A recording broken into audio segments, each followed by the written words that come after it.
Hey everyone, and welcome to the Rules of Thumb podcast with Dr. G. I'm your host, Nick Golinvaux, and I write a weekly newsletter on all things musculoskeletal health and longevity. That means fewer aches and pains and a better knowledge of what to actually do when they inevitably rear their ugly head. In this podcast, I will read to you my article of the week so that you can listen to it on the go. If video is more your thing, welcome to those of you watching on my YouTube channel. So without further ado, let's get into this week's article titled, Should You Eliminate These 5 Things in the Gym? After years of seeing patients for hand and upper extremity injuries, various patterns start to emerge. For instance, I fixed tons of broken wrists, slipping on the ice, and torn thumb ligaments, falling with skeep holes, in the winter. Spring and fall are all the overuse injuries from gardening, tennis elbow and querben tendinitis. Summer months bring broken collarbones from mountain bikes, and so many dog bite hand injuries, and on and on. So you can imagine, I also see my fair share of injuries from the gym. Sure enough, the vast majority of these also fall into their own patterns. Let me tell you the 5 no-nos that echo in my brain every time I go to the gym, and the ones my physical therapist gripe about incessantly. Number 1, bicep curls in full supination. Who doesn't like a good bicep curl? Perhaps the most common exercise at the gym can be made infinitely safer with one small switch. Don't perform this exercise in full wrist supination. Translated into English, if you're holding dumbbells, look down at your hands. Are your arms rotated all the way out so that your palms are facing directly in front of you? That's full supination. Or think of the palm up motion you would use to accept change at the convenience store. Palm up is full supination. This position puts a tremendous strain on the ulnar or pinky finger side of your wrist. Now add the weight of the bicep curl to this highly tensioned wrist position. This is a recipe for overuse tendinitis and even soft tissue tears on that side of the wrist. Just turn those palms in a little bit. Even just a few degrees will take significant tension off your wrist.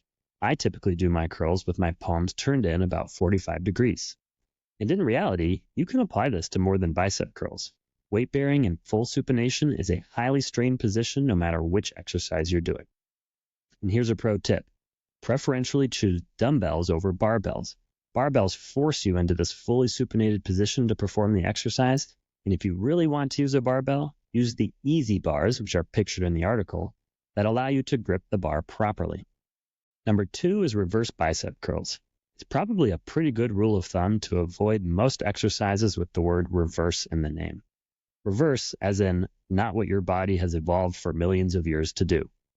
The problem I have with this exercise is the unbelievable force it puts on your wrist extensors. And for those in the back, what's an overuse injury of the wrist extensors? Tennis elbow. You got it. I will go deep into tennis elbow in future posts, but essentially this is a miserably painful elbow condition that lasts 1 to 2 years on average. Yep, you read that right. 1 to 2 years.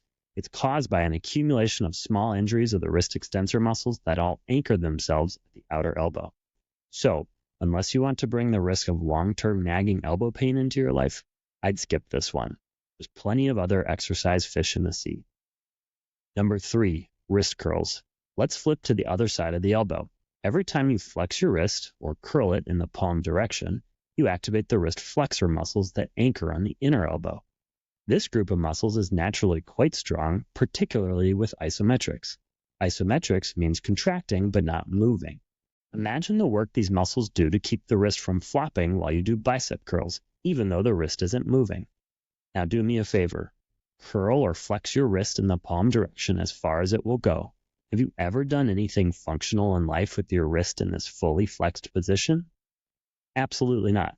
This position is left over from when we were apes grabbing onto branches. Fun fact, you can learn about the palmaris longus, a muscle currently evolving out of our arm, through the link in my article.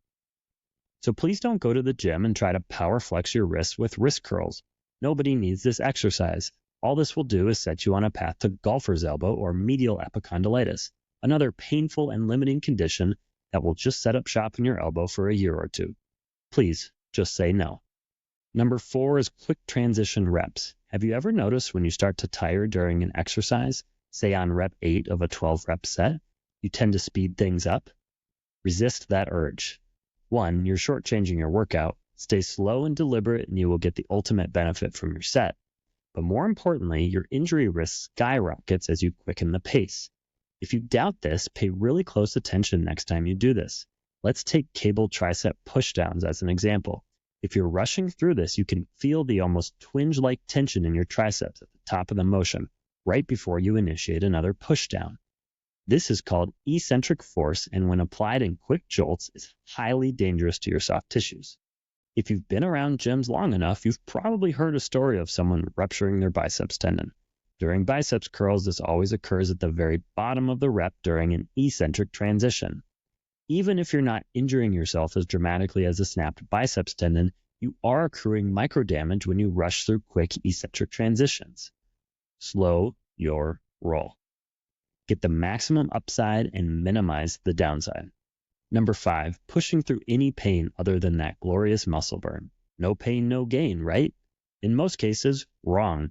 If you're working out in a certain motion, a certain position, or a certain exercise gives you a reliable twinge, you need to pay attention. What begins as a small pain can easily snowball into a months-long tendinitis. One small injury here or there is unlikely to doom you to pain, but when you feel that little painful tweak, your body is giving you a clue that something is off. Remember what Mom always said? Listen to your body. So if you feel that twinge, pause, evaluate your form. Can you modify and relieve the pain? Are you using too much weight? Can you work a different muscle group today and circle back after a few days to reevaluate? Don't push through. Nobody's awarding you toughness points. The key is catching it early, because the twinge that you push through today becomes the wrist that's swollen tomorrow, which becomes a Google search in 2 weeks to say, why does my wrist hurt? The only exceptions I would make here are 1, muscle burn. That's what you came to the gym for. 2, sore joints from arthritis. In general, it's best to keep arthritic joints moving, and that may require working through some soreness. Still, pay attention to sharp pain, but try to move through the achy soreness as safely as you can. So some takeaways from today.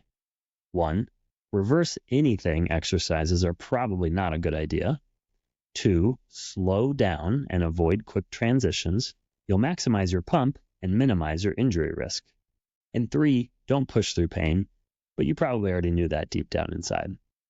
So there you have it, the top 5 concerns that rattle around in my brain when I'm at the gym.